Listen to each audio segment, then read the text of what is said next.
اپنے اصل موضوع یعنی کہ تقریری مقابلہ کی طرف چلتے ہیں اور منتخب طلباء کو پیش کرنے کی کوشش کریں گے۔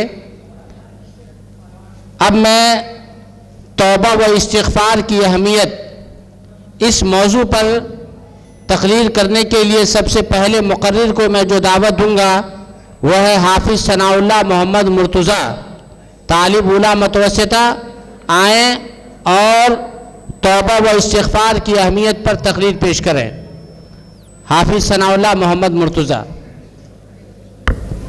السلام علیکم ورحمۃ اللہ وبرکاتہ۔ الحمد للہ رب العالمین والصلاة والسلام علی رسولہ الکریم، اما بعد فاعوذ باللہ من الشیطان الرجیم، بسم اللہ الرحمن الرحیم۔ وتوبوا الی اللہ جمیعا ایھا المؤمنون لعلکم تفلحون۔ سورۃ النور۔ سرکشی نے کر دیے دھندلے نقوش بندگی، سرکشی نے کر دیے دھندلے نقوش بندگی، آؤ سجدے میں گرے لوحے جمی تازہ کریں۔ صدر باوقار گرامی قدر ناظم اعلیٰ صاحب اور مشفق اساتذہ اکرام، دور دراز سے آئے ہوئے مہمانان اعزام اور میرے دینی بھائیوں، آج کے اس 30واں سالانہ تقریری انعامی و مسابقتی پروگرام میں میری تقریر کا موضوع ہے توبہ و استغفار کی اہمیت۔ محترم حضرات، اللہ تعالیٰ کا ارشاد ہے وَمَا أَصَابَكُم مِّن مُّصِيبَةٍ فَبِمَا كَسَبَتْ أَيْدِيكُمْ وَيَعْفُو عَن كَثِيرٍ۔ سورۃ الشورى۔ تمہیں جو بھی مصیبت پہنچتی ہے وہ تمہارے اپنے ہی کرتوتوں کی وجہ سے پہنچتی ہے اور بہت سی باتوں سے تو وہ درگزر ہی فرماتا ہے۔ معلوم ہوا کہ انسانوں کی زندگی میں حالات کا منفی تبدل و تغیر اور ناگفتہ بھی ماحول در آنا انسان کے گناہوں کا ہی نتیجہ ہے۔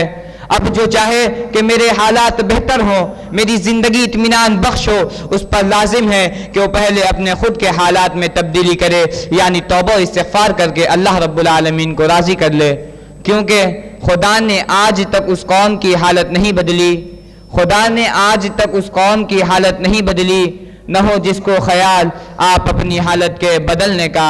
محترم حضرات، آدمی کو نہیں معلوم کہ اس کا پروانِ اجل کب آ جائے، کب اسے موت دبوچ لے۔ آگاہ اپنی موت سے کوئی بشر نہیں، سامان 100 برس کا ہے پل کی خبر نہیں۔ اس لیے انسان کو توبہ و استغفار کی طرف فوری توجہ دینی چاہیے تاکہ آخرت کی حسرت اور پچھتاوے سے محفوظ رہے۔ محترم حضرات، توبہ و استغفار ہر انسان کی لازمی ضرورت ہے، کیونکہ کوئی شخص بھی یہ دعویٰ نہیں کر سکتا کہ اس کی زندگی کسی معصیت، غلطی اور لغزش سے پاک ہے۔ یہ انسانی فطرت کے خلاف ہے، لہٰذا توبہ و استغفار ہر انسان کی ضرورت ہے۔ فرمان الہی ہے وَتُوبُوا إِلَى اللَّهِ جَمِيعًا أَيُّهَا الْمُؤْمِنُونَ لَعَلَّكُمْ تُفْلِحُونَ۔ سورۃ النور۔ اے مومنو، تم سب اللہ کی بارگاہ میں توبہ کرو تاکہ فلاح پا سکو، اور قرآن نے تو ان لوگوں کو جو توبہ نہیں کرتے ظالم و جاہل قرار دیا ہے۔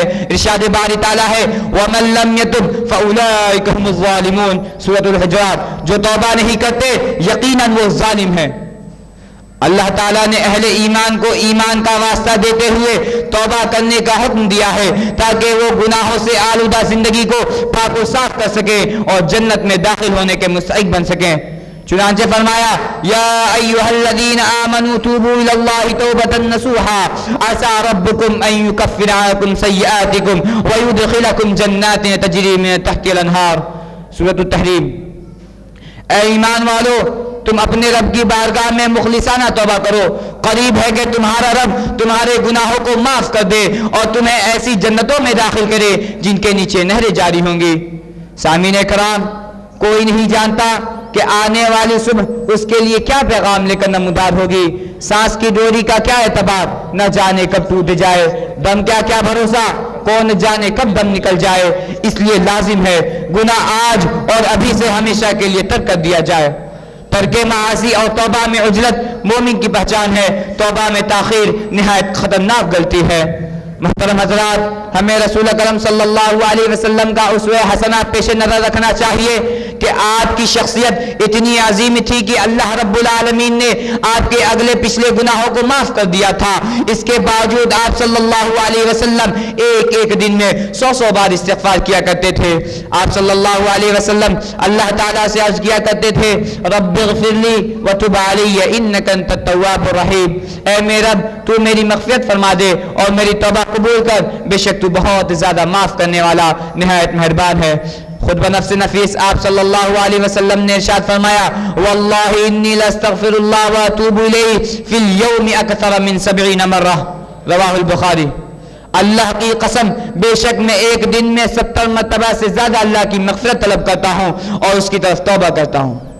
اگر یہ مقام مصطفیٰ اور اسوہ مجتبیٰ صلی اللہ علیہ وسلم ہے تو پھر ہم گنہگاروں اور خطا کاروں کو کتنی توبہ استغفار کی ضرورت ہے, اس کا اندازہ کیا جا سکتا ہے.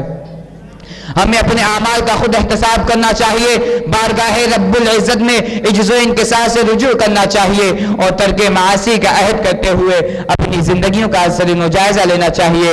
آخر میں دعا گو ہوں, یا مولا کریم ہم سب کو زیادہ سے زیادہ توبہ استغفار کرنے کی توفیق عطا فرما, آمین. وآخر الدعوانا ان الحمدللہ رب العالمین. ماشاء اللہ, جزاک اللہ خیر و احسن الجزاء. شاعر کہتا ہے, سبھی دروازے ہوں گے بند تو یہ فیصلہ ہوگا, سبھی دروازے ہوں گے بند تو یہ فیصلہ ہوگا, چلو توبہ کریں توبہ کا دروازہ کھلا ہوگا.